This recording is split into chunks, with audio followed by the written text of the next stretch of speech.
Hi, I'm Michael Shermer, and I took a left at the Valley, and that was the best turn I ever made. I know we shouldn't have to scream that we're atheists. You know, we don't have non-astrologers and all that. But with the religious people taking over the world, I mean, we can either speak up or be pushed into a corner. I'm proud to be an atheist, a skeptic, a non-believer, an infidel, a heathen. I call it how I see it. I say it's ignorance and you just call it faith in unsubstantiated claims. That's something to be ashamed. I'm an atheist. Coming at you from flu-infected BC, this is Left of the Valley. My name is Kevin, and my research shows that the inventor of the standard transmission was a Spanish guy called Emmanuel Shift. Oh, brother. I remember him. He was great at parties. Joining me as usual is a team that got thrown out of math class for one too many in fractions. If you need to build an ark, she know a guy, Nancy. Yes, I did. And he tried to catch some fog. He missed. Scott. And she summarized that 69% of people find something dirty in every sentence. Annette. Oh, yeah. Guys, welcome back. Sorry about the sound of my Flu-infested voice. is right. Flu-infested. Yep, that's us. Got to be very careful. Oh, absolutely. Well, better than flea-infested. Yes, for the rest of the show. So today we're going to be talking to Phil Ferguson Oh, about the boy. whole Bitcoin thing. It's going to be very interesting. That's been in the news a lot lately. The Bitcoin, the rise and the drop. It went up to a point to, he went to $20,000. Wow. $20,000 for a Bitcoin. Now I think it's down to around $12,000. So anyway, we'll be talking to our man on money things, the host of the aptly named Phil Ferguson show, Phil Ferguson, and not the guy that crochets hats. That's right. When you go to, it's not Wikipedia, but when you Google Phil Ferguson, this guy with a crocheted hat comes up. It's not him. Exactly. But first, a bit of chit-chat. Okay, did you guys hear? Let's start with something very depressing. That 4 out of every $5 generated in 2017, which means 82% of the wealth ended up in the hands of the 1%. And this is according to Oxfam. But you're not getting a raise. You're not getting a raise. 3.7 billion people, the poorest half of the planet, saw absolutely no increase in their wealth this past year. So they couldn't have 2 ears of corn instead of one for the day? Apparently. So when Oxfam essentially concludes as economies around the world today, they don't reward hard work, they reward wealth. What is suddenly my mind went blank. What is Reich's first name? The guy who was labor secretary and now he's an activist. He's, Robert Reich. Robert Reich has some Facebook seminars going on about social change and wealth inequality, and he really is a great teacher if you have a chance to catch them. And he's at University of Berkeley in California. In the first class that he asked people in the classroom to vote on one of 2 different scenarios of wealth, and one is the ideal and one is how things are in reality. And when you see what people think they would like to have as wealth distribution, and then you see that the upper 1% get, so much, it underscores the need for social change so that there's more equality. But Dr. Reich does it beautifully, and he's now really on a crusade to get people more aware of what's going on, because unless people are aware and understand the situation, they won't rise up to be activists in order to change. So if you have a chance, I wonder if it's possible for us to get him as an interview. That would be interesting. That would be interesting. He's fascinating. He really is. He's just he's a busy kid. He's on the ball. Yeah. Oh yeah, absolutely. And funny news, you guys remember Mad Mike Hughes, the Rocket Man? Rocket Man. He's back. Oh, he's back. Oh, man. Last time he tried to launch his rocket there because he wanted to fly at an altitude, a soaring altitude of 1,800 feet, which is in metric about 550 meters, which is about the height of the CN Tower, to somehow prove that the Earth is flat. He never thought of just taking an airplane, right, I guess. But That's right, because of the thousands and thousands of flights that are in the air every day, they're all faking it. Yeah, It's they're fake. all faking it. It's fake. He had a problem with the Bureau of Land Management because he tried to launch himself from public land. So there was a no-go in public land. But his Facebook page says that he's going to launch February 3rd. Oh, boy. Okay. Oh, boy. Yeah. That's Well, right. you know, if he moves himself, he can probably launch from the Bundy Ranch. He probably could. Well, he's got to get this in before the end of the world, which is June 24th. So Yeah, he's got to, get everything he wants in place As we before figured the out end of last the week, Yeah, right? I'm sure that's why he's doing it now. How does he do it? Like, I don't understand. When you're putting up with that much ridicule, because he's got to be taking it, man. He's got to be taking it in the chin. No, these people live in a bubble, right? He lives in a society that supports him. And, How do you support it being a flat Earth? How do you? there's a lot of people that There are a believe lot in of that. people. There is a Flat Earth Society in Canada, and they're very active. We need a spherical Earth Society to mock the Flat Earth Society. Yeah, the spherical Earth Society is the rest of the globe, and the rest of the normal people. Honestly, really? The Earth is flat. Yeah. Well, when you see an eclipse, don't you see that instead of it's a disc? The shadow of the Earth is actually a disc. Oh, I see. Not. Did you guys hear that the Prime Minister announced Canada will double its contribution to the Global Partnership Education Fund? Yeah, How's he going to work an apology into that? Apparently, another 180 million in 2018 to 2020. Money will help the girls' education and a lot of that in developing countries. Good. So, Good for Trudeau. and you made that. You want to help those girls? You fly them to Canada and give them citizenship. That'll help those girls.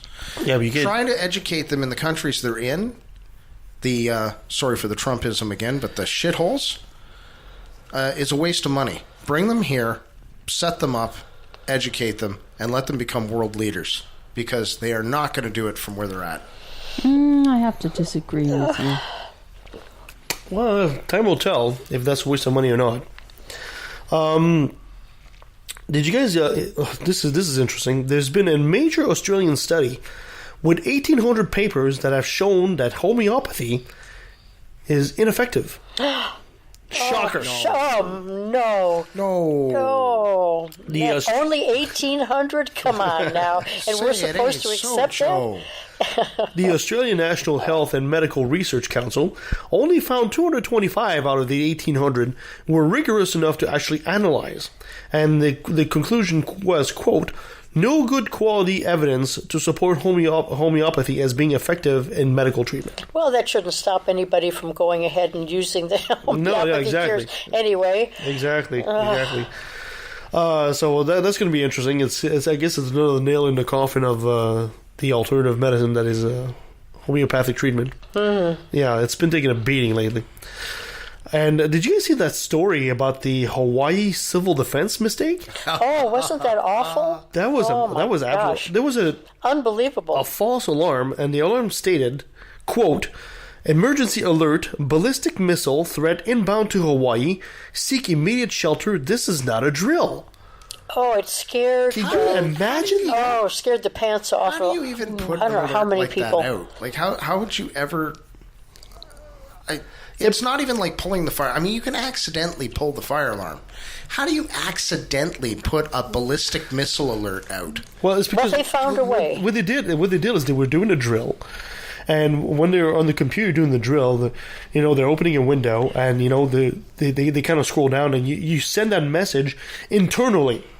But what the employee did is mistakenly sent it out instead of internally. Oh my gosh. So it went out to all the phones in Hawaii, and people outside the public. There's 1.4 million people in Hawaii. All of a sudden, everybody's phone is buzzing and getting that. Yeah. I could just imagine the nightmare Yeah, it was awful.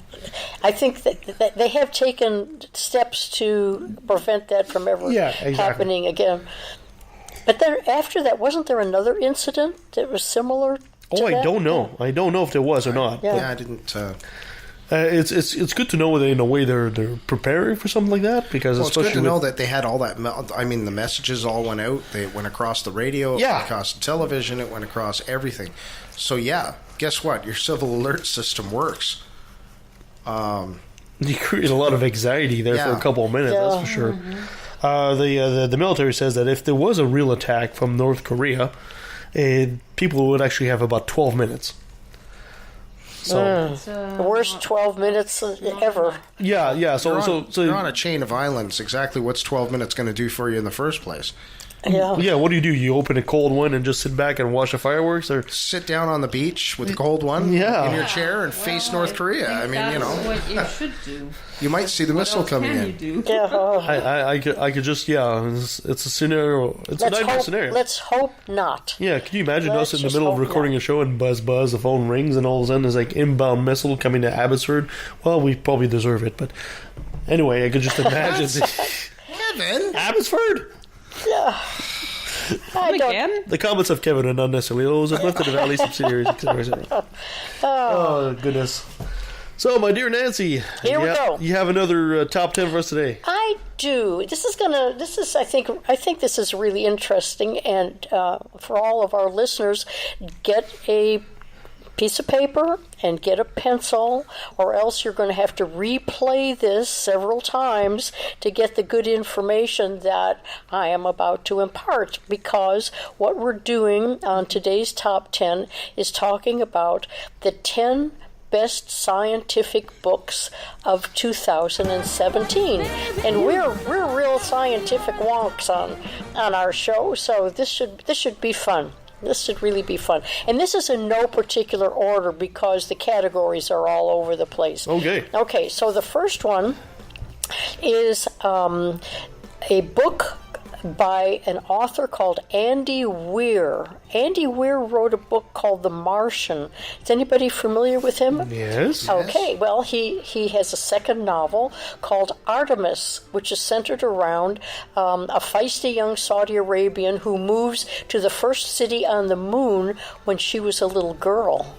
So that's the premise, and she's swept up into high-stakes heist on the aluminum colony she calls home. And Ware says he wanted this story to be a little different from his first hit. Did you like the I didn't read the book. I saw the movie. Okay. And I can't help but make that little reference because I also saw later on there was a video of somebody apparently had fun and calculated how much money it would cost the Earth to save Matt Damon. Because in a lot of movies, Matt Damon is one being rescued, whether it's The Martian or Saving Private Ryan or other of his movies. He's the one being rescued, and apparently it's true. He gets himself into a lot of trouble. Apparently, it's costing the Earth a lot of money to save Matt Damon. So it's possible that Artemis will also be made into a movie if the first one was a hit. So that's a book. It's a good sci-fi book about life in space that anybody wants to. Okay, something totally different. Henry David Thoreau died in 1862, but some of his never before published journal entries are included in a new collection, which is a delightful illustrated ode to animals called Animals. So that's interesting. It is, and the Thoreau's journal editor wrote about the new collection, and it's supposed to be really outstanding. It's something that people don't really realize that he wrote. So all the Thoreau fans out there, that's a good book. It's called Animals that you might want to add to your collection. And here's a fun one. This is another book that a husband and wife pair wrote about the future of tech. And this is an illustrated guide called Soonish. And Soonish.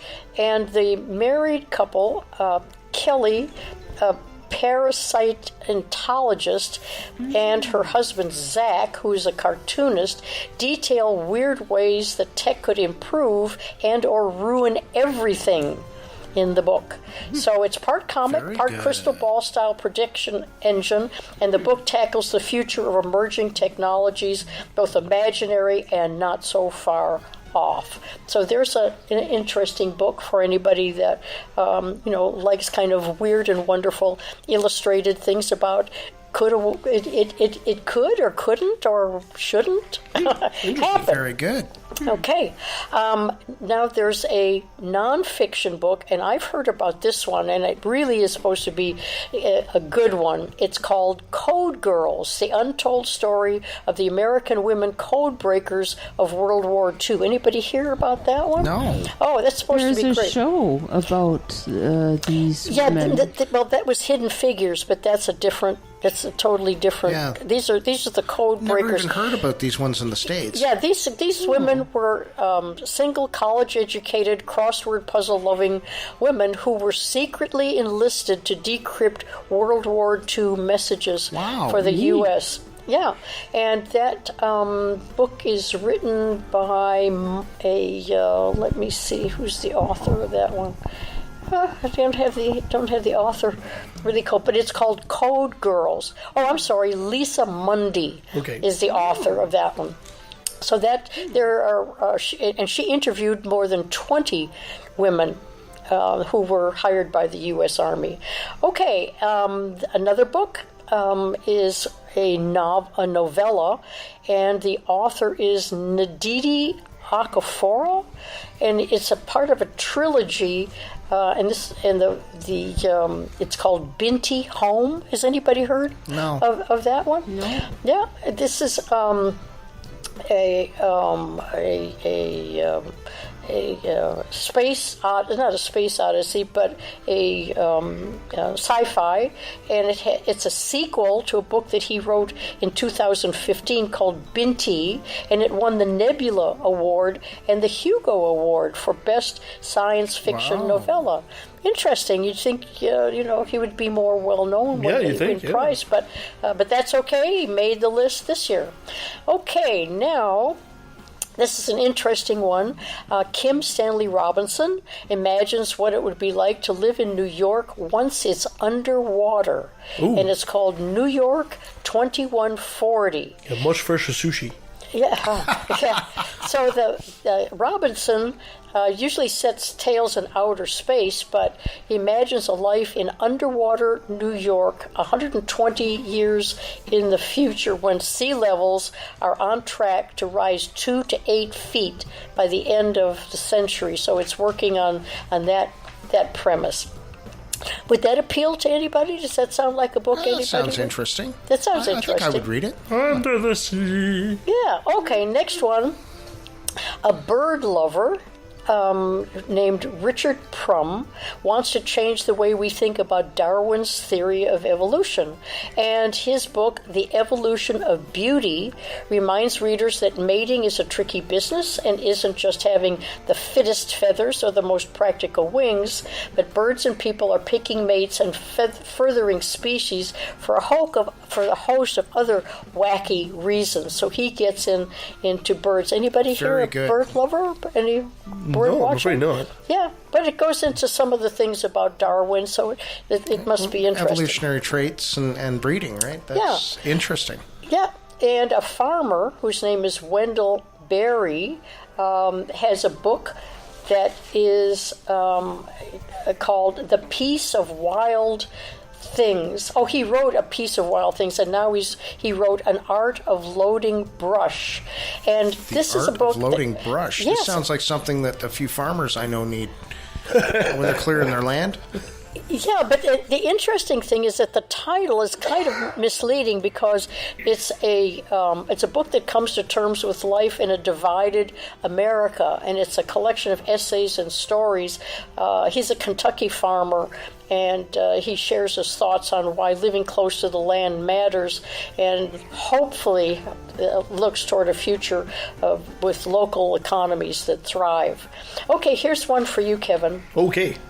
A sleep expert who's given advice. Hey, what does that mean? To the NBA, NFL, Pixar, and Google explains why you really should get 8 hours of sleep every night. Oh, I wish. And his book is called Why We Sleep. So that's one you got to put on your list. Hey, I'm not disagreeing. No, because you're really always like talking. to go for 8 hours. I just can't sleep That's more right. than 5. Yeah. Anyway, the author calls himself a sleep diplomat and practices what he preaches. I like that. Okay, after a year aboard the International Space Station, Scott Kelly describes what it's like to live in outer space with his book called Endurance. So that's an interesting. I wonder how much bone density you lose after a year in space. Wow. I mean, when you come back to Earth at full gravity and all that, it must be like terrible all of a sudden. Yeah. Yeah, he's an interesting. I mean, the Kellys, they're twins. They're interesting people. Both of them are astronauts. Okay, still up in space, and NASA oh my gosh, I can't talk. Asteroid hunter Carrie Nugent has a book that started out kind of like a TED Talk. But this one is called Asteroid Hunters, and it's a quick study guide for anyone curious how the science of hunting and mapping asteroids work. Anybody here interested in asteroids? Yes. Yeah. Oh, then that's a It's going to be good very one. interesting to mine, that's for sure. Carrie Nugent, Asteroid Hunters. Very good. Okay, here's one that I've heard about in 2017, and I think is really a fascinating book, and it's Leonardo da Vinci, and Can't go by wrong with Leo. Walter Isaacson. I've heard stellar reviews of that book. It really is an in-depth. He's done other studies, biographies of other famous people, and so this is his latest on Leonardo da Vinci. So I think that would be one I'd put on my list for Da sure. Vinci is very charismatic and very attractive as a figure as a genius of the past. Yeah. And mysterious too. We know a lot, but we know little about him too. Yeah, that's true. Yeah, absolutely. So that's one for sure. And the author is Walter Isaacson, if you want to look that one up. Okay, here's one by one of our favorite people, Neil deGrasse Tyson. And his Right on. Astrophysics for People in a Hurry. What a good title. A cheat sheet guide to some of the biggest cosmic questions. How did the universe form, and what is dark matter? So Very that's good. That's good. Just a couple of more, but these are all really good books. Derek Thompson looks into the science of hits and flops in a book called Hit Makers, and he details how our most basic evolutionary needs to belong, to escape, to aspire, to understand, and to be understood have been driving everyday decisions about what's cool for centuries. So anybody's interested in culture, pop culture, and things like that, Hit Makers, then that's a science. Very good. Good. Okay, two more. I like the title of this one. Journalist Maren McKenna explores why American chickens have been taking antibiotics for decades and what that means for our health. And the title of this is Big Chicken, the incredible story of how antibiotics created modern agriculture and changed the way the world eats. So she takes a deep dive into how drugged up chickens have forged a path for antibiotic-resistant bacteria to travel from poultry farms into our lives. And maybe we can finally figure out why they crossed the road. Why they cross exactly. Trying to get away from the antibiotics. To get away from that we've answered the question. We don't have to read the book. Forget about it. It's done. Throw the chickens to the wolves so we don't have to read that book. And the wolves will get sick. That's not very nice. Last book, John Green, who wrote The Fault in Our Stars, is back with a story about navigating teenage love and obsessive-compulsive disorder in his book, Turtles All the Way Down. And it's the story of a 16-year-old on a quest for a missing billionaire who's also dealing with a crippling fear of microbes. So a varied list. Which one stands out to any one of you as one you'd really want to, cuddle up with on a rainy day and read? Oh, goodness. Well, I as much as the sleep one would be interesting, I'm afraid I'd probably fall asleep on it too. The asteroid, I think, But would that be would be good. Yeah, that would be good. Use Use the book to put me to sleep eventually. Tyson. Yeah, I would go. yeah. I would go for Tyson. Probably. I'd also like the illustrated one where they look at different technological inventions and say, is this good, bad, or should we continue with it? That or one try sounds something new? interesting to get into, to dig into and read. Yeah. Yeah, that one, and of course for me the one about evolution. Oh yeah. Yeah, of course. Yeah, you can't go wrong with the one. Thank you, Darwin. Exactly. We love you, Darwin. No matter Darwin. what they say. Yeah. All right. All right. Perfect. Well, thank you so much, Nancy. But it's time for us to move on. That's awesome. Thanks, Nancy.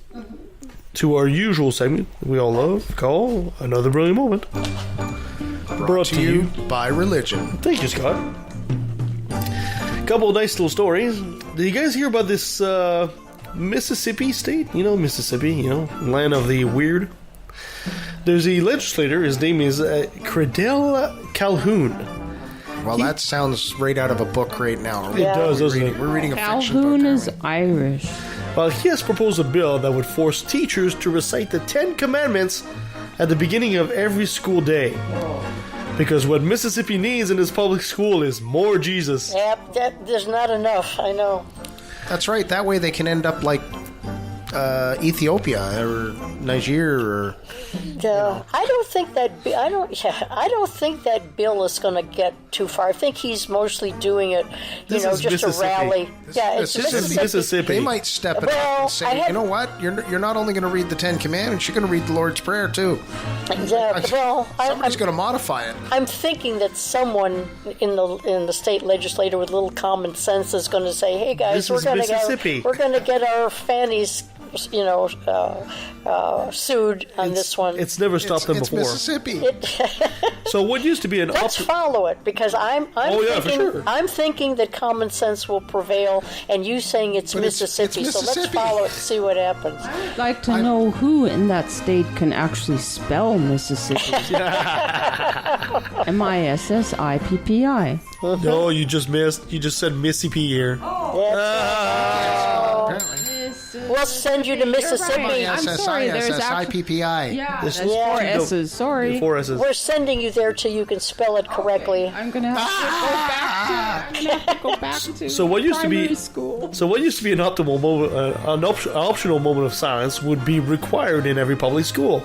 A copy of the 10 Commandments would also have to be displayed in every classroom, alongside the already required "In God We Trust" sign. And then, But they wouldn't think of actually putting the Constitution on display. oh, of course not. Oh no. And then, because his hands was already on the dial, Calhoun decided to turn it up to 11. And the school board of each school district shall require the teachers in that school district to have the 10 Commandments recited aloud at the beginning of the first hour of class each day the school is in session. Any student or teacher who objects to reciting the 10 Commandments must be excused from participating without penalty. Well, at least thank goodness Well, at least there's you no put- penalty. At least Well, you put Mississippi, that in. Mississippi is one of several states where the Constitution is optional. They must be a little progressive, though. I mean, that's really going a long way to say that a student can excuse themselves from. Yeah, but there are social consequences for doing that, right? So I'm not exactly sure what the benefits of the educational system and to tell kids, like kindergarten kids, not to commit adultery. What is that going to do for kids? I don't They'll understand have that. to explain it. Or they can't make false idols. Yeah, I'm sure a grade 1 kid is going to say, well, what the hell does that mean? Oh, they can't take God's name in vain.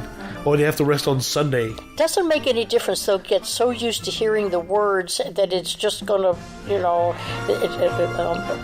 sear into their brains so that they know that that's the way they have to be as they grow up. Yeah. That's it. They don't have to, they don't need to know the meaning of it. It's just that's what you're supposed to do and that's what you're supposed to say. Yeah. It's not just a horrible idea, it's actually illegal.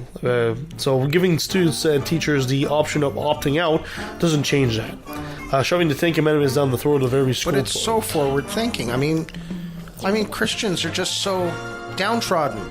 Well, I know they're so penalized. The reason I have this little ray of hope, and I realize I'm in the minority here, is that Alabama just elected their first Democratic senator.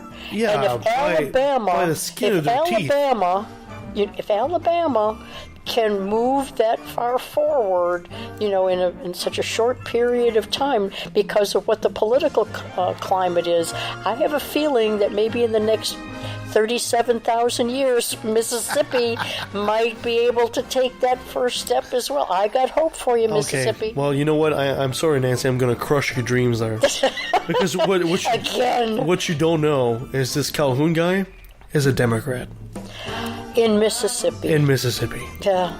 Yeah. So I'm sorry, dear, but he's a conservative Democrat. Yeah, They're going to exactly. have to get a liberal Democrat. That's the way it is in the South. Well, we'll see. Moving on. Okay, I'm not crushed. I rise. Nevertheless, I persisted. So let's move on from Mississippi to Tennessee, another bastion of culture and intellect. They got good grits, though. Yeah, there's a Tennessee man who told police this week that Jesus, personally came to him and told him to let him drive on his behalf.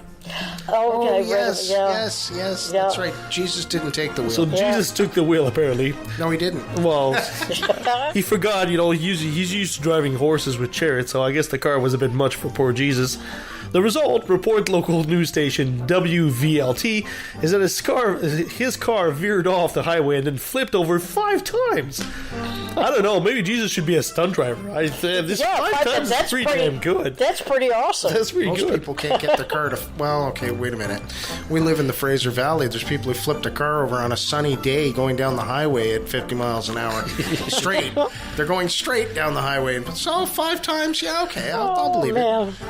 He must have learned to drive in Abbotsford. When the Tennessee Highway Patrol officers say that when they arrive on the scene at the accident, 33-year-old Chad England was speaking gibberish and trying to flee the scene while carrying a jar. A jar of what? It doesn't say. Police said that England was obviously under the influence of drugs at the time of the crash. Abnormal's brains were in the jar. Maybe. Although the man apparently refused to take a blood test. A search of England's car revealed, according to the news, 6 grams of marijuana, 0.6 grams of cocaine, a pipe, rolling papers, 3/4 empty bottle of Crown Royal, a small empty bottle of Crown Royal, and several cans used for huffing. It's the Canadians' fault. Yeah, that's right. It's Canada's fault. It's circumstantial. And it's all circumstantial. The cops planted the evidence. Yeah. Police arrested him and charged him with, among other things, DUI, first offense, felony possession of Schedule 2 for resale, possession of Schedule 5, or 6, I should say, and possession of paraphernalia. Officials also say that England had no driver's license in his possession and that his car was not insured. Who needs a driver's license to flip 5 times? You got Jesus. Jesus is taking the wheel, so it's not a problem, right? Jesus was not found at the scene, so now he's looking. He's on the lam. He's on the lam. Oh, there's a joke there somewhere. I don't know. Jesus. Well, was that called? The Lamb of God is now going to be pork chops. I don't know. Jesus. Lamb chops. Oh. So what do they call that? Hit and run, or flip and run? I don't know. Jesus is on the lamb, so. Be on the lookout for a Jewish carpenter in Tennessee that seems a bit lost, and possibly high. A little drunk.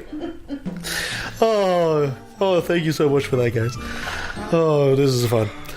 Oh, okay, so let's back to reality. Let's get back to reality. Let's take a quick pause, and when we come right back, we'll be talking to Phil Ferguson, the host of the aptly named The Phil Ferguson Show, about Bitcoin and cryptocurrency. So stay with us.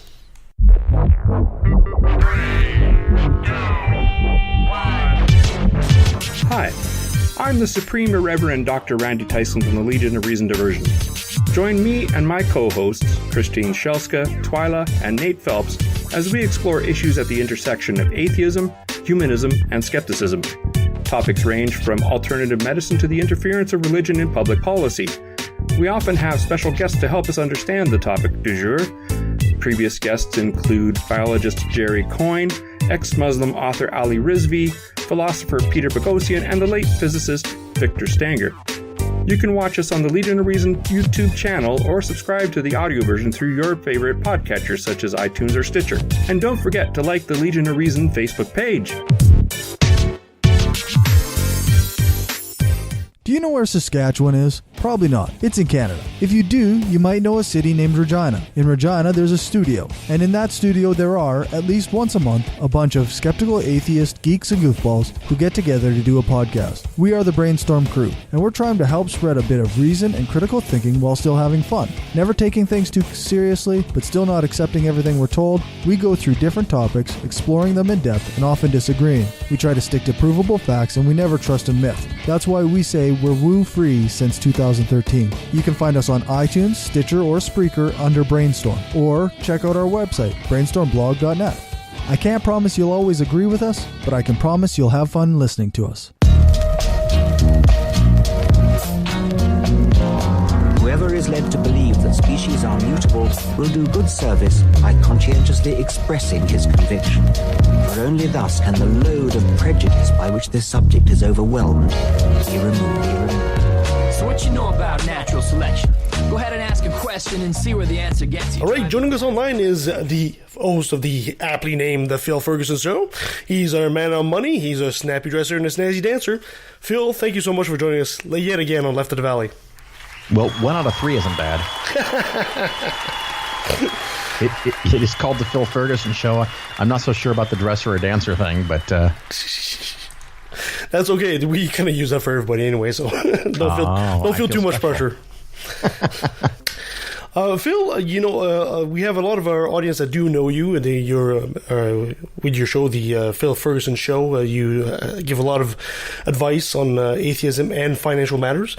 But for those of us that are new to your show, maybe you'd give us a brief explanation as to what the Phil Ferguson Show is. Sure. It started out as 1/3 finance, 2/3 atheism, although a few people have told me that I basically am talking about money, politics, and religion. So it's the 3 subjects you're not ever supposed to talk about. I cover them. So we do that, but usually the opening segment, which will be 15 to 25 minutes long, I will do something either about basic investing of what is a bond, what is a stock, what is a mutual fund, to something like my most recent show. I spent 25 minutes going over the results of the market for the last 12 years and how you could have done in 4 different examples of investment strategies and how that worked out while being in retirement and taking out $50,000 a year.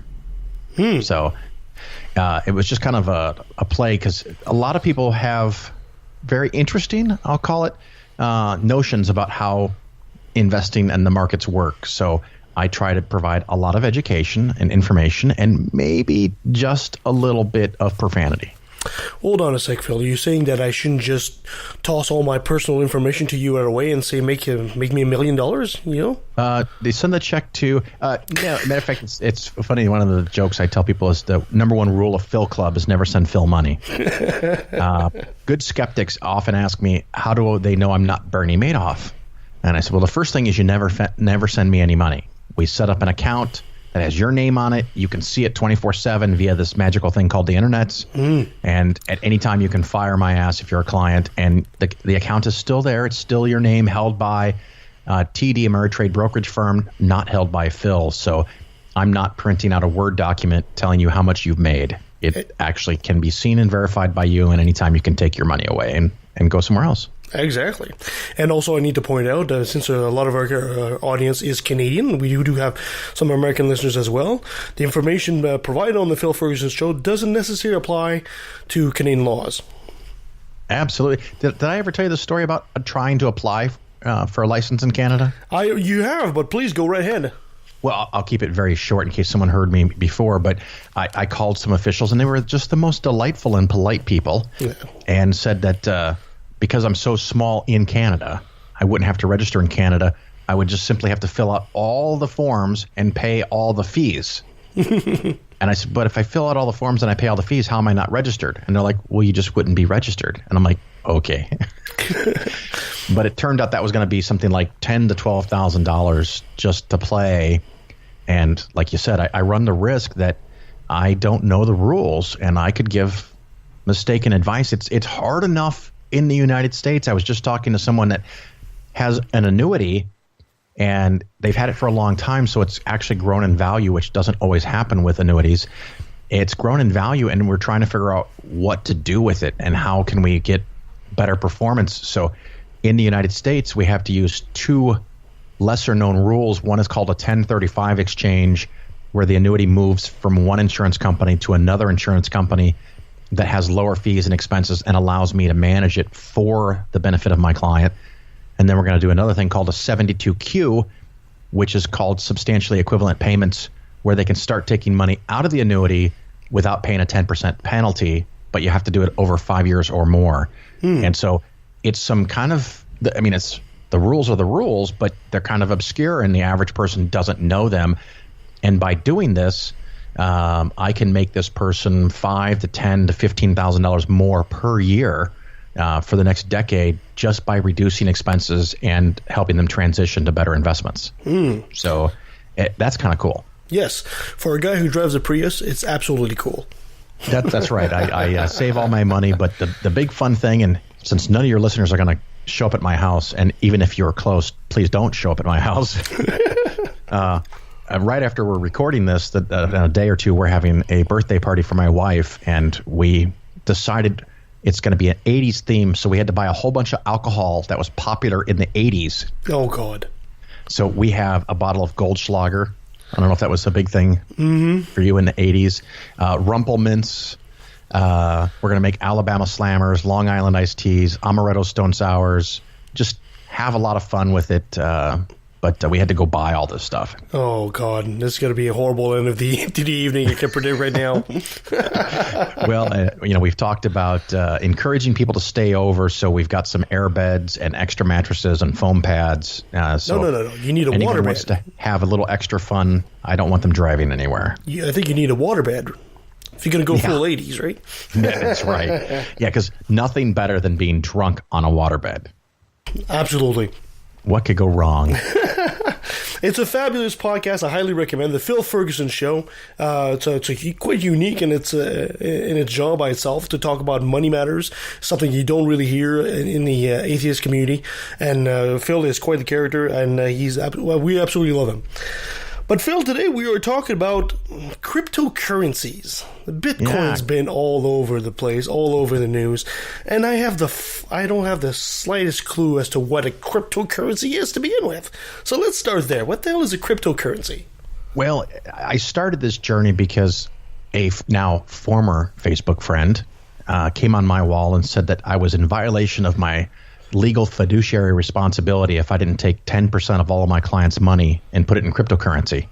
What? And I thought they were insane and a rude prick while at it, and started learning more about it. Because, I've heard Bitcoin over the years, like many people have, but never really dug into it. So some of the basics of how a cryptocurrency may work, and there's a lot of different types. So some of this commentary will be specific to Bitcoin. Like if I owe you $5, Yes. You might write on a piece of paper, Phil owes me $5, and I might write on a piece of paper that I owe you $5. When I finally pay you the $5, I write that I've paid you the $5, and you write that you've been paid the $5, and those can be considered in the most simplistic form a ledger, where you're keeping track of the change of money back and forth between multiple parties. And so one of the clever things about Bitcoin actually is what's called the public ledger or the shared ledger, where it's not just you and I know that I owe you $5. Everyone in the fucking world can know that I owe you $5. And anyone in the world and everyone in the world can verify and see when that debt is paid. And that's kind of cool. So one of the motivational things about this is it's not controlled by a government or a bank. It's distributed like the internet itself, and anyone who wants to participate in the system can do that and track these transactions. And if you want to track a whole bunch of transactions, they're put together in what's called a block. So it's a certain amount of data that so many transactions fit in one block. And you have to verify that block of data. And to verify it, you have to solve a very complicated cryptography problem, because they don't want you to solve it too quickly, because every time a block is solved, approximately once every 10 minutes, more Bitcoins are distributed to whoever solved it. And so your payment for doing the work and verifying the transaction is some more Bitcoins. Well, they only want to give out so many Bitcoins every 10-minute interval, so they have to make the solution challenging. And that's called mining. And when Bitcoin first came out and it was 1 penny or 5 pennies or 50 cents a unit, you could solve that on a regular old laptop PC and actually have a chance of being the first one to solve it, and you could get some Bitcoins. So if I'm correct here, Phil, what you're saying here is, as compared to the regular fiat currency, where a dollar represents a value against the petrodollar in this case, or a unit of gold, this Bitcoin represents you solving an equation. Well, what kind of dollar were you talking about? The regular dollar, the fiat dollar. So if you mean American dollars, I don't know about Canadian dollars. American dollars aren't backed by gold. No, they used to be, but now they're backed by the petrodollar, right? The petrodollar, what does that mean? Oh, okay. You tell me, you're the expert. I'm going to say that the American dollar is backed by the full faith and taxing authority of the United States government. Okay. So now you could argue that the U.S. dollar has some intrinsic value because the United States does own land and oil and gold, but there's nothing officially tying the dollar to any other material. Oh, okay. Formally. So that's one of the big complaints, and one of the things that a cryptocurrency could try to solve. And people will tell me, I don't like the dollar because it's not backed by gold.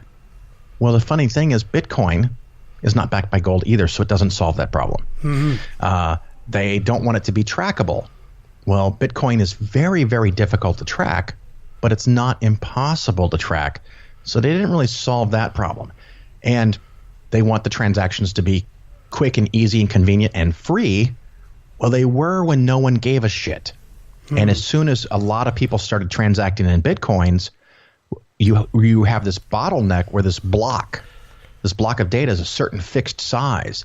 So the more people that want to be in a block, the longer you have to wait for your block to come up, or you pay a fee to get to the head of the line. And at its peak in late December and early January, people were paying anywhere from $40 to $80 per transaction. So if you wanted to buy a $10 Starbucks coffee with Bitcoin, it'd be $10 plus $80 to make the transaction go through. Holy crap. And so as a currency, and I used to say that Bitcoin is not a currency, and some of my very, very clever listeners made arguments and convinced me that I was wrong. Bitcoin is a currency. It is a really fucking shitty currency. So, okay, we'll move on from there. So when you're a miner and you successfully solve one of these equations, you get paid currently 12.5 Bitcoins, which could be a lot of money. But the entire world is trying to solve the same block that you're trying to solve all at the same time.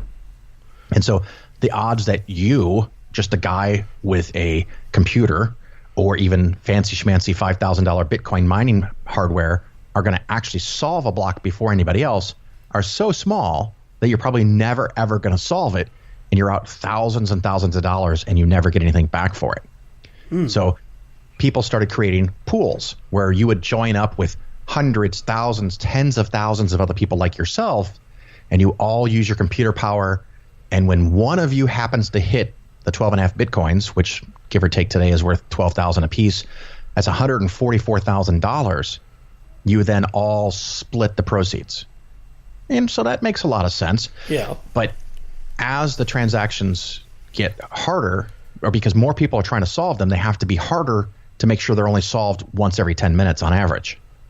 And so it is like a dog chasing its tail. The more people that use Bitcoin, the harder the solution, the more power you have to use, the more computers, the more value it has.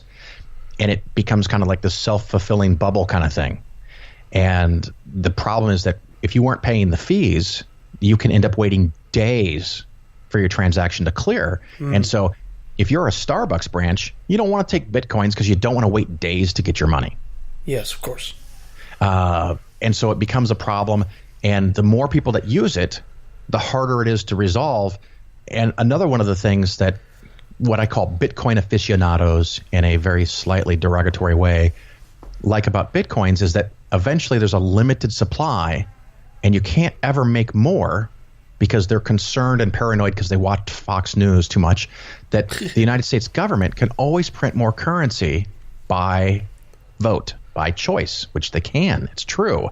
I think there's some valuable reasons that you want to have that flexibility, but if you really have a concern with that, you could use something like Bitcoin, which might have a limited supply, and the theoretical top-end limit is 21 million Bitcoins, and when you get there, there's never any more.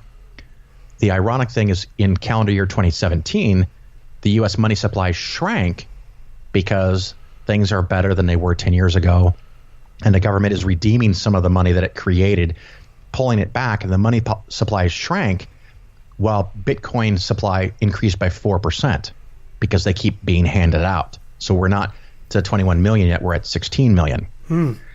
So if your concern was that there's an increasing supply, Bitcoin has a 4% increasing supply, whereas the US dollar shrank in 2017. So that problem is not solved by Bitcoin.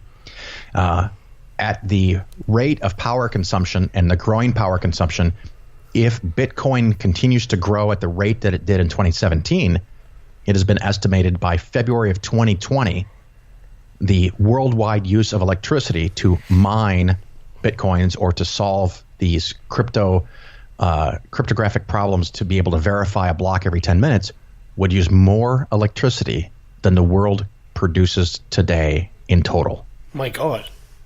So it cannot succeed. And there are a lot of Bitcoin users that see this and they understand this. And this is another thing that blows people's minds. Bitcoin is all based on a bit of code, computer code. And it's publicly available for anyone to see. And there's a limited number of people that have access to be able to modify it. So at any point in time, the code can be modified and the entire system can be changed with a bit of code, which should scare you. It scares the shit out of me. Does that mean as somebody modifies the code, all of a sudden these Bitcoins that are out there are worth nothing? Well, not necessarily, but it could double the quantity of coins that are available. It could change how fast you can process them. It could change how many you can process. And one of the arguments was to increase the size of a block by 8-fold. And so every 10 minutes, the number of transactions that are confirmed is 8 times bigger, which would help eliminate the bottleneck that was growing. And it's controlled by vote by all the people that are putting computer power into the mining or into these pools. And it just so happens, depending on who you ask, the pools are anywhere from 58 to 68% of the voting power is currently located in China. Oh. So if that doesn't scare you, I mean, if none of these things yet scare you, well, just wait. So they had a group of people that wanted to change the size of a block by a factor of 8, and they were voted down. And so what they decided is on a certain day, I think it was July of 2017, they had a schism, to make it a religious analogy, or what they call it a hard fork, where the entire shared journal, all of history, split into two. So, I mean, historically you have the same Bible, but one now has the Book of Mormon and one doesn't. Okay. And the one that split off increased the size of the block by 8-fold so they can more easily process transactions. And that was called Bitcoin Cash. And so now you have Bitcoin and Bitcoin Cash. But what it means is when that hard fork happened, there were, give or take, 16 million Bitcoins. And the next day there were 16 million Bitcoins and 16 million Blockcoin Cash coins. So the number of coins available spontaneously doubled overnight. So if one of the reasons you want this is because there's a limited supply, and the U.S. increasing the supply of currency by 3 or 4% in a year haunts you, what do you think of it doubling overnight? Yeah, exactly. By a vote. That's bizarre. That defeats the whole purpose. Now, since Bitcoin has started, last time I looked, there are now 1,400 different cryptocurrencies, including Dogecoin, which was meant as a joke, and it's now worth $2 billion cumulatively. What? There's a thing called Kodak coin, where you can buy coins to protect the copyrights of your pictures. And companies have added Bitcoin or blockchain to their name, and the stock of legitimate companies doubles or triples overnight. It's just crazy time. I mean, the companies don't suddenly become worth 2 to 3 times what they were yesterday, but it's happened to their prices just by adding the word blockchain. That's so bizarre. Yeah, and so we're going back to the world of pets.com, where back in the late 90s, pets.com never made a profit, was never going to make a profit, and its stock went up, and people would say things like, it's a new paradigm, it's a new world, companies don't have to make money to be worth billions and billions of dollars. Well, if you take every single cryptocurrency available at the time I did this research about a month ago and converted all US dollars to cryptocurrencies, the average cryptocurrency would be worth about $2. Now, when I talk to somebody that's really into cryptocurrency, they say, Phil, you're being disingenuous because the vast majority of those currencies are bullshit. And I go, well, we agree on that. Yeah. Now, if let's say 90% of them are bullshit, how do you figure out which 10% have value and what makes them have value and everything else doesn't? Because you just said they're all bullshit. And there's no meaningful distinction between ones that allegedly have value in their mind and the ones that don't. So when you trade a Bitcoin, the only thing that makes it have any kind of value whatsoever is the fact that you can sell it to somebody else. If the demand dries up, there's nothing preventing Bitcoins to going back down to 5 cents a unit. It has no intrinsic, what they call intrinsic value, which is how one can evaluate the price of a stock, as an example. Yeah. And someone will say, well, you could argue that the US dollar, the fiat currency, doesn't have an intrinsic value. And I go, you could argue that, but now I think you're being disingenuous because the American government does own things and could liquidate some of them if the dollar was deemed to not be valuable for some other currency. But that's getting pretty esoteric. And yes, the dollar could collapse and be worthless. It has happened lots and lots of times before. And people will say something like 98% of all currencies that have been created by governments in the last 200 years have become worthless. Mm-hmm. Okay, well, now in the last 10 years, 90% of all cryptocurrencies have become worthless. Okay, what of it? So as a means of buying and selling as a currency, it's horrible. As an investment, it has no intrinsic value. And if the mood switches from Bitcoin to some other cryptocurrency, or people altogether decide that these things are nothing other than tulip bulbs, there's no floor to keep value in any cryptocurrency that I'm aware of. Now, someone has told me that Ether or Ethereum is based on individual contracts, and so they're actually backed by materials of tractor or a truck or a factory or a warehouse or a building. Well, that's great. How do you value that? I don't know. So maybe Ether has some intrinsic value collectively, but each and every individual contract is unique in and of itself. So I don't even know what to do with that if what I've been told is correct. And I'm outside of my knowledge sphere with Ethereum. So maybe I'm missing something there. But because of the processing power, the limited distribution, electrical needs, and the costs, Bitcoin cannot, in my opinion, cannot succeed. And it's not like I'm saying don't buy some now.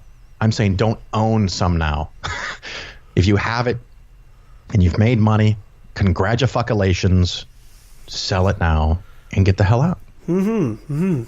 That's. I think you almost preempted my question there by saying that, because I think a lot of people are seeing Bitcoin as either a currency or as an investment. And I think there's a big difference between the two here. Well, there is, and the thing is that makes this kind of interesting to me is that it's kind of sort of both and kind of sort of neither. So when I talked about its use as a currency, okay, let's assume it's a currency. It's a really shitty currency. Mm-hmm. Okay, well, is it an investment? Well, it's a really shitty investment. And the funny thing is that if you think that Bitcoins are going to go up like they did in 2017, and you have some today, you're never going to use them, right? Why would you buy something for $20 with Bitcoins when you think it might be $100 at the end of the year? You'd be nuts. Yeah. And there's endless numbers of stories. I think something like the very first official Bitcoin transaction, someone bought a pizza with 20,000 Bitcoins. With 20,000 Bitcoins. That would be billions and billions of dollars now. So you hear stories like that in the Bitcoinosphere. And as soon as you get your hands on some, you're like, I'm never using these bitches because they're going to be worth more. And so if it turns out to be an investment, that makes it even suckier as a currency. Because who wants to buy something with it if it's going to be worth more? And what we have now is a period of volatility. In December, a few days before I did my show, if someone wants to hear more of this all kind of like formally drawn out, I did a double episode on December 22nd, a couple of days after Bitcoin was flirting with $20,000 a coin. Mm-hmm.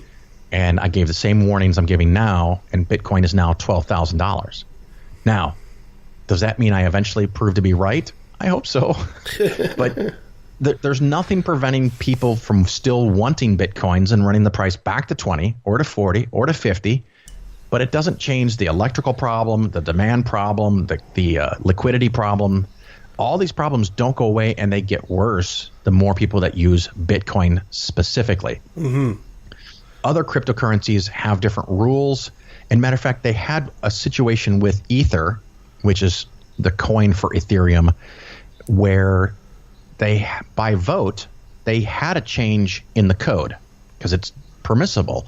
And this code that was changed had a small error in it, and it resulted in a whole bunch of Ethereum or Ether going to one individual.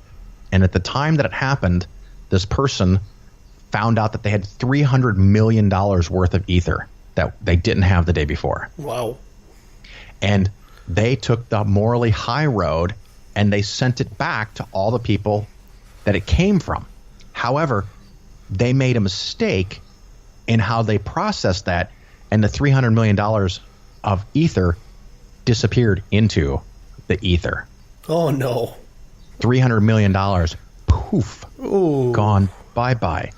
And it was discussed and voted on because $300 million is a small fraction of the billions of dollars that theoretically Ether is worth, and everyone decided we don't want to undo the mistake. It happened, and it's gone now. But they could have voted. There was one, well, I can't remember now if it was a mining company or a currency exchange that got hacked. And some accounts, what they call wallets, you hold your Bitcoins or cryptocurrencies in a wallet. Some wallets got hacked and their coins disappeared, and other people didn't. And this has nothing to do with the individual person not maintaining the secrecy and security of their own personal private key that locks the wallet, but the actual exchange, which has your information, got hacked. And so some accounts got wiped out, some didn't. And the exchange decided, to be fair to everybody, all accounts should fall 36% in value. So even if you didn't get hacked into, you lost 36% of your portfolio or your wallet because the place holding your wallet decided you did. Wow. And that really upsets the libertarian types that are likely inclined to buy something like Bitcoin. Yeah. And of course, it's curious because you'll hear someone say, I don't care about fiat currencies. They're dead to me. They're worthless. I just made $10,000 American in Bitcoins. What? If you don't care about U.S. dollars, why are you so happy you made U.S. dollars? Well, that was about to say, once you get your Bitcoin, you make $10,000. Aren't you going to convert that into real money at some point? Well, if you believe in the new world where Bitcoin will be the currency, You'll just buy and sell, and eventually you'll get paid. And one of the other things I had in my show is that when companies start paying employees in Bitcoin and taking that transaction kind of off the grid so that the government can't see or collect taxes on your wages or your purchases. Mm-hmm. Are you fucking serious? You don't think the government's going to come down and bust your balls? I mean, that's your fucking done deal. And cryptocurrencies have gotten so big as a part of the economy in South Korea, and by big I mean like 3 or 4 or 5%. The South Korean government a couple weeks ago raided half a dozen exchanges and collected records and computers and books, and they're now auditing them all for fraud. Because if you want to do international money laundering, cryptocurrency is the ideal way to do it. China recently announced that they will require all Bitcoin mining operations, all cryptocurrency mining operations in Canada must end because they're using so much of the electricity that's produced in China that almost 1 billion people are at the risk of not having electricity because a few thousand people are getting rich using the electricity. Goodness. So it changes the scales of things. I mean, people are willing to buy $50,000 or $60,000 or $70,000 of equipment to mine Bitcoins because they think they can make $100,000 in Bitcoins, which they might actually be able to do currently. But otherwise, you would never spend $70,000 on this equipment. And if you can't use it to mine some cryptocurrency, the value of that equipment is a fraction of what you paid for it, and you get wiped out. Yeah.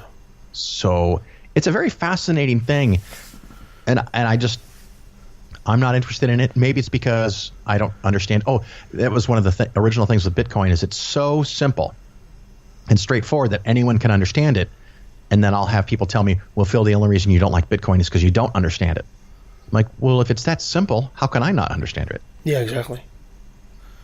So it kind of sounds like the emperor's new clothes when someone tells me, you're just not smart enough to see the value. Oh. Oh, yeah. Thanks a lot, buddy. Okay. So that's some of my thoughts and concerns with Bitcoin. And there have been multiple famous multi-million-dollar situations where Bitcoins have been lost, stolen, disappear. It's just problem after problem. And a lot of people in the community kind of treat it as like, well, you know what? If you lost your security key, if you lose that, even if you've got $1 million in Bitcoins, if you lose that key, that code of numbers and letters, if you lose that code, you lose the $1 million. Tough shit for you. Well, fucking sucks to be a dumbass. Whew. There's no one for you to go to. I mean, and you know, you point out this illegal transactions, and someone say, well, people rob banks and people use U.S. dollars to buy drugs all the time. And I go, yes, they do, and there's always going to be that factor. So there's some merit to what they're saying. But if someone hacks into my brokerage account and I lose $100,000, I can file a claim against the trading firm, against the insurance for the brokerage account, against FDIC. And it may take some time, and it may take me hiring an attorney, but I can get my $100,000 back because I'll be able to show I didn't get it, and the company was negligent in letting my money be hacked. But with someone that holds my wallet, it's the wild fucking West. And if your money disappears, shame on you for having it in the wrong place at the wrong time or losing your own damn password. Too bad for you. Wow. I mean, I know a lot of people don't like government oversight and regulations, but it does come with some caveat of security, too. It does, and it's kind of a double-edged sword, but it's also one of those things that you get someone that starts a business, and it's a successful business, and they make products, and they ship it all over the world, and then when it comes time to pay taxes, they go, why do I have to pay taxes? The government didn't help me build my business. Well, actually, they put in the water supply for your factory. You know, they helped run electricity to your building. There's an organized system of property rights that's managed by the government so that you could buy a piece of land and know that it was yours and not have it taken away. There's fire and police. There's regulations that controlled and limited your competitors or gave you an advantage. There's a lot of things going on. There's an educational system that educated people that could then eventually become employees to help you make money. Those things aren't free. Exactly. And I kind of see it as I have a moral and ethical obligation to pay my taxes. And it's a really weird thing. This doesn't necessarily apply to Canada, but in the United States, people who make a lot of money. Now, I make a pretty good amount of money. I'm not like really, really rich, but I do okay. I just got a big tax cut. Mm-hmm. Well, that's awesome for Phil, but I don't need it. And I know there's people that make $10,000, $15,000, $20,000 a year, and they're going to get, $100 off their taxes. And some of them are fucking excited because they freaking suck Trump's dick. But they don't understand the services and the benefits they're going to lose are more than the $100 or $200 they're going to get in tax cuts. Exactly. It just blows my fucking mind. Sorry. Okay, Zen. I just can't understand this country. What do I got to do to move to Canada, dude? Well, you just have to prefer hockey over baseball, and remember that our beer is stronger, essentially. Well, see, I don't really care that much about baseball, so I could fake the hockey until I make it. You can totally the beer do that. thing, we might have a problem because I can't do beer. That's okay, man. That's okay. We'd love to have you up here. Thank you so much, Phil, for all that interesting information about Bitcoin. But the mic is all yours. Feel free to plug your show as much as you can, sir. But by all means, go right ahead. Yep. Again, the show is The Phil Ferguson Show. A variety of topics, but two of the main ones are finance, investing, and religion.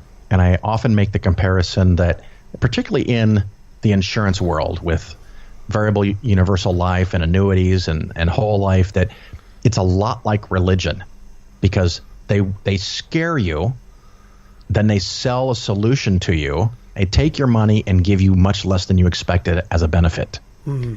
And so insurance uses the same kind of process that religion uses. And, sometimes I've talked about long-term care insurance and why it's a complete terrible ripoff. Annuities, and I explain the mathematics behind them. They have a thing in the United States called master limited partnerships where you can make money on companies that do the vast majority of their business in oil and natural gas pipelines. Who wants to invest in that? You don't choose that. Someone sells it to you. So I talk about a lot of those things, but then I also have on people like Aaron Ra, Matt Dillahunty, Seth Andrews, David Silverman from American Atheists, and we talk about the problems with religion. Matter of fact, the show I put out today, as we're recording, I talked to an Amish atheist. Ooh. And this guy had the most awesome story. He started out as a Pentecostal as a kid, and then became a Mennonite, and then became Amish, and then became an atheist. Wow. And he still considers himself Amish because he farms his land with horses, doesn't have a car, and a lot of things because he thinks that's a more sustainable way to live his life. But he's also come to realize that the religion part of it is all bullshit. So he calls himself the Amish atheist. Fantastic. And you'll find all that on the aptly named Phil Ferguson Show. Phil, thank you so much for doing all that today for us. But before I let you go, I have to get you to say, "Hi, I'm Phil Ferguson, and I took a left to the valley." This is Phil Ferguson, and I took a left at the valley. And that was Phil Ferguson, the one and only, as raw as he can be, and the way he says it, right? He's got no problem being a bit rough around the edges, but we love Phil. We love Phil. I learned a lot about this whole Bitcoin thing. So are we all going to go out and buy Bitcoins now? No, we're not. We're absolutely not. And well, first off, we can't afford to buy Bitcoin. No. Well, that's true. You can buy it in fractions, I guess. Yeah, and even so, once something is too much into the public limelight, it's already too late for you, I think, to buy a Bitcoin. It's been too late for me for a long time, Kevin. Yeah. I'm not going to say about that. Well, thank you so much, guys, for joining me on the show today. You can follow us at leftatvalley.com. You can send us an email at leftatvalley@outlook.com. You can send us a Facebook message, Twitter, at LETV Podcast, or you can also follow our sister show, So You Think You're a Skeptic, my old friend Tyler. Coming up, let's see, where's my schedule there? Next week, we'll be talking to, where is my schedule? I don't know where I am. Yes, next week we'll be having our friend Chris Christensen we'll be talking. He'll be coming into the Lion's Den. That should be fun. That should be fun. And on the 10th, we'll have our old friend David Fitzgerald will be coming back for his book. And on the 17th, we'll have Luke Fevern be talking about the school system and how religion is trying to seep into it. Yeah, we invited him back, and That's right. it's good that we'll get part 2.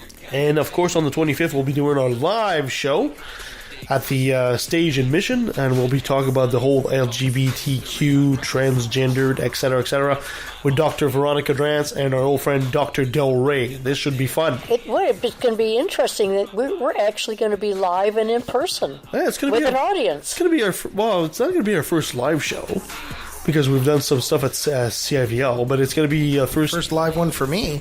Yeah, for you. Well, it's yeah. live. It's live with an audience. Yeah, we were live at CVIL, but it's not like It's not like an audience in the room with us, so that's going to be interesting. So nobody comes with tomatoes to throw right now. Everybody gets a check for rotten produce. What's that?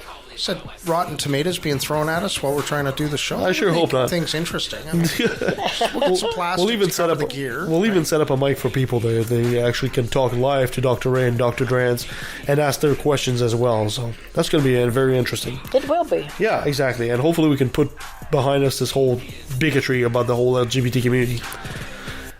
Guys, that's a pipe dream, Kevin. But well, we're going to do our best to help with that. Yeah.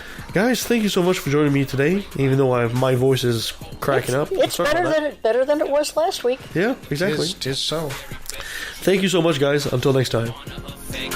He loves money too much. We know that they love the kids, but how the fuck can we protect them while they planning to molest them? We teaching them to respect them. Fuck that. The system is broke down, working backwards, and the only action or tactic I plan to practice now is to attack them. The parties of God's hands are bloodstained, millions of murders by believers, and they're all in God's name. And let me take a sec, don't mean to sound so hateful, but I swear to God, unintended, I find it disgraceful that many atheists are told to be quiet. You're not alone, speak your mind, time to let it be known. I'm proud to be an atheist, a skeptic, a non-believer, an